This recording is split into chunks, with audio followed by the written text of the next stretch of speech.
Hi, this is Trina. Just want to do a quick little video, as quick as I can make it. So I decided to do a video instead of the event that I was going to have, the live event today.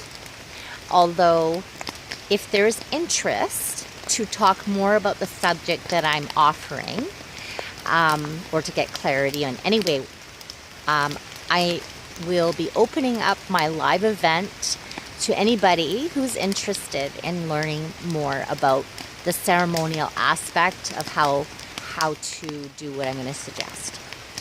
So that brings me into the topic of using fire to transform any energies that are in the way of moving forward.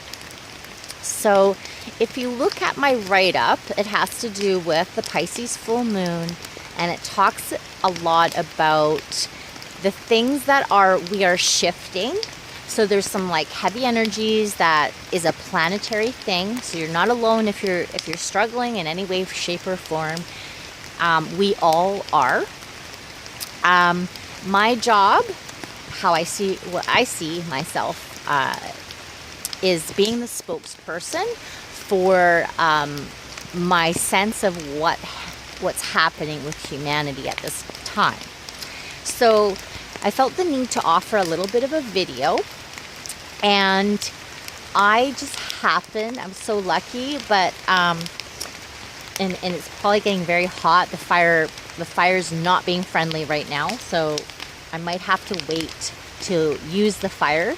But somebody created a fire, and I think the fire wants me to share it. Hopefully it just calms down a little bit. You could use a candle or something that's, whatever's going to work for you. And you can write something on a piece of paper and then burn it. So backtracking a little bit. The new moon is the place where we want to create intentions. The full moon is when we release any energies that have stopped us in fully achieving the intention of what we were intending with the new moon.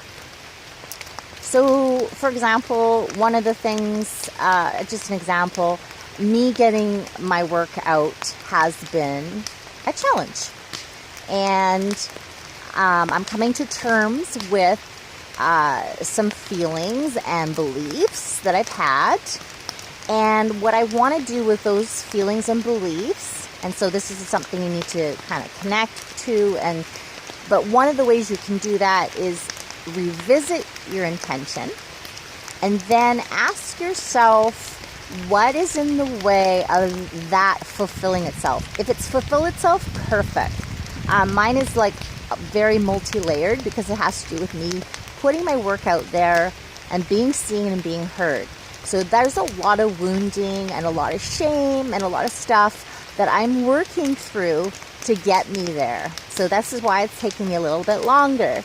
And without getting into all the stories and stuff, I don't want to do that. But so what I want to do, because I've been gifted this fire, I'm just so grateful for it, I have to say.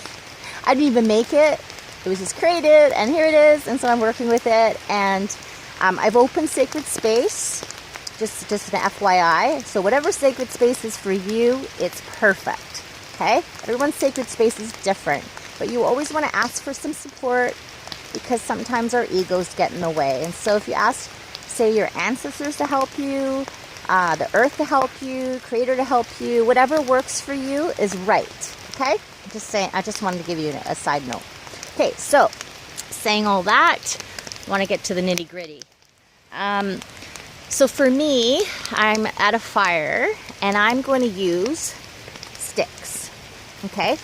So in shamanism, the shamanism that I studied, the Andean philosophy, we use sticks and they're called spirit arrows. But you can just call them arrows. Sometimes people like to decorate them, make them pretty.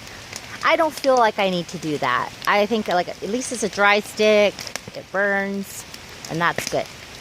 If you're using a candle, the same thing, but you're just writing on a piece of paper and you're blowing into the paper with a strong intention. You want your intention to be completely congruent. So for example, I'm just going to give you an example because we're about to run out of time. I want to blow in that I feel unworthy. And there's fear somewhere around that.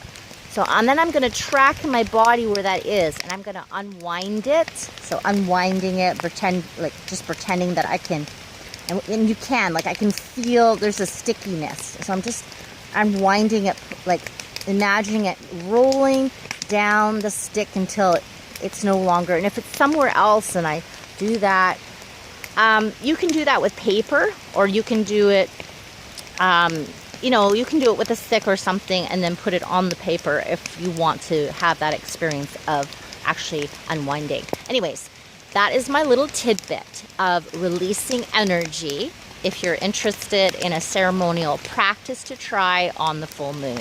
It's an amazing practice, and the full moon energy will be very supportive because